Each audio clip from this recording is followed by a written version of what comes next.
Cam 1 is designed to put a gentle, non-marring bite on your part, as you can see from the tapered edge at the front on the highest part of the lobe. And Cam 2 gives a much more aggressive bite on your part with this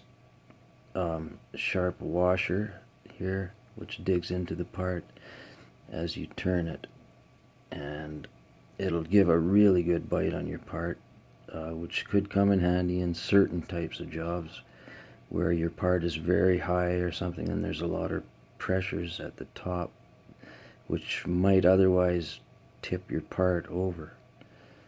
So each of them has their place.